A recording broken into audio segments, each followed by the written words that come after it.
Ang Alamat ng Bohol, sinalin ni Patrocinio B. Villaferte.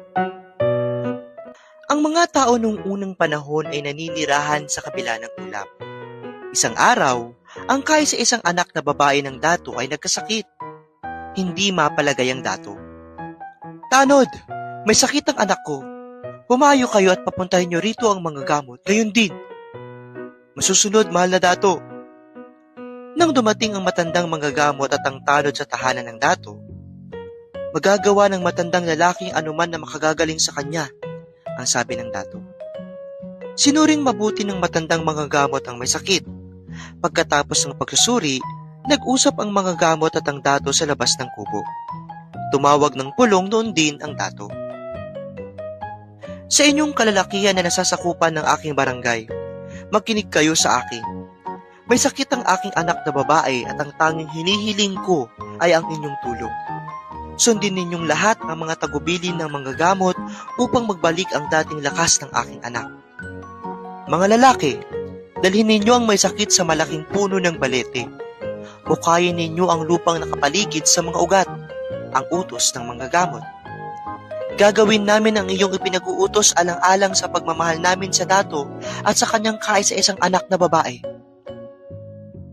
Nagsimulang kumilos ang mga tauhan ng dato. Pinuntahan nila ang lugar na kinatatayuan ng puno ng balete. Ang may sakit na anak ng dato ay isinakay sa duyan. Hinukay ng ilang lalaki ang lupa sa paligid ng mga ugat ng puno ng balete. Nang ito'y matapos, dalhin ang may sakit sa kanal. Ang tanging makagagaling sa kanya ay ang mga ugat ng malaking puno ng balete. Buong ingat na inilagay sa kanal ang may sakit. Ngunit sa di inasahang pangyayari, bumuka ang lupa. "Oops! Ama ko, tulungan niyo ako, ama!" At ang babae na tuluyang nahulog sa hukay ng ulap. "O Diyos ko, ang aking anak! Ibalik ninyo sa akin!" "O hindi! Ang aking anak!" Huli na ang lahat, dato. Siya'y patay na. Sa ilalim ng ulap ay may malaking daluyan ng tubig. Gumulong sa hangin ang may sakit bago tuluyang bumagsak ang kanyang katawan sa malaking daluyan ng tubig. Nakita ng dalawang bibi ang pagkahulog ng babae. Nagmadaling lumangoy ang dalawang bibi at mabilis na bumagsak sa likod nila ang katawan ng babae. Sa kanilang mga likod na mahinga ang may sakit. "Kwak, kwak, kwak!" Ang isang pulong ang idinaos. "Ang babaeng kababagsak lamang mula sa ulap ay labis na nangangailangan ng tulong. Kailangang tulungan natin siya." "Oo, dapat tayong gumawa ng bahay para sa kanya." "Lumundag ka, palaka, at dalhin mo ang dumi ng puno sa ibaba," ang utos ng malaking pagong. Sumunod ang palaka ngunit hindi siya nagtagumpay. Inutusan naman ng malaking pagong ang daga. Siya'y may sumunod din ngunit nabigo din. Hanggang sa, "Susubukin ko," ang kusang loob na sabi ng matandang palaka.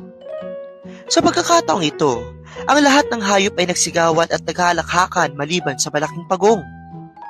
"Natitiyak naming hindi mo iyan magagawa. Subukan mo, baka ikaw ang mapalad." Huminga ng malalim ang matandang palaka at nanao. Sa wakas, ang samyo ng hangin ay dumating at sumunod ang matandang palaka. Sa kanyang bibig, nagdala siya ng ilang butil ng buhangin na kanyang isinabog sa paligid ng malaking pagong. At isang pulo ang lumitaw. Ito ang naging pulo ng buhol. Kung susuriin ang likod ng pagong, mapapansin ang pagkakatulad nito sa hugis at anyo ng buhol. At dito nanirahan ang babae. Nanlamig ang babae, kaya't muling nagdaos ng pulo. "Kailangan gumawa tayo ng paraan para siya ay mainitan. Kung makakaakyat ako sa ulap, makukuha ko ang kidlat at makakagawa ako ng liwanag," ang sabi ng maliit na pagong. "Gawin mo ang iyong magagawa. Marahil ay magiging mapalad ka." Isang araw, nang hindi pa gaanong dumidilim, uminog ang ulap at tinangay ang maliit na pagong pangpapaitaas. Mula sa ulap, kumuha siya ng kidlat. Nabuo ang araw at ang buwan na nagbigay ng liwanag at init sa babae. Mula noon, nagsama ang babae at ang matandang lalaking nakita niya sa pulo at nanganak siya ng kambal. Ang kanilang paglaki ay isang lumaking mabuti at ang isa'y naging masama.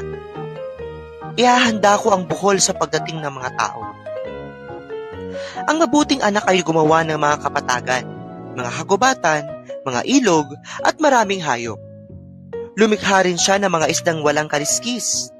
Ngunit ang ilan sa mga ito ay sinira ng masamang anak. Tinakpan niya ang makakapal na kaliskis ang mga isda kaya't mahirap ng kaliskisan ang mga ito. Ano ang ginawa mo? Walang halaga lahat yan. Walang halaga? Bakit mo pinahihirapan iyong sarili sa paggawa rito? Hangal ka. Inahanda ko ang lugar na ito para sa pagdating ng mga tao. Dito'y wala tayong kinakakibukasan. Samantalang sa ibang lugar ay hindi ka kailangang gumawa. Isa kang baliw. Kaya't naglakbay sa kanluran ang masamang anak. Doon na siya namatay. Samantalang ang mabuting anak ay nagpatuloy sa pagpapaunlad ng buhol at inalis ang mga masasamang espiritong dala ng kanyang kapatid. Hinulma ng mabuting anak ang mga buholano sa pamamagitan ng pagkuha ng 2 lupa sa daigdig at hinugis ang mga ito na katulad ng tao. Dinuran niya ang mga ito at sila'y nabuhay. Ngayoy kayo'y naging lalaki at babae. Iniiwan ko sa inyo ang mga magagandang katangang ito. Kasipagan, katapatan, kabutihang loob, mabuting pakikitungo, at mapagmahal sa kapayapaan. Ikinasal ang dalawa at nagsama. Isang araw, kinausap sila ng mabuting anak. Narito ang iba't ibang uri ng buto. Ibig kong itanim ninyo ang mga butong ito para kayo matulungan. Gawin ninyong laging sariwa at magandang tirahan ang lugar na ito.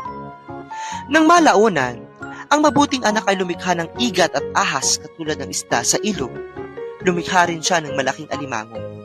Humayo kayo, dakilang igat at dakilang alimango saan mang lugar na ibig niyong puntahan. Sinipit ng malaking alimango ang malaking igat. Nagkislutan ng dalawa at ang kanilang paggalaw ang lumikha ng lindol. Ito ang dahilan kung bakit maraming alimango sa buhol, maging sa lupa o sa dagat.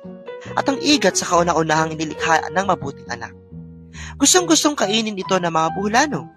Hindi sila kumakain ng palaka dahil iginagalang nila ang mga ito.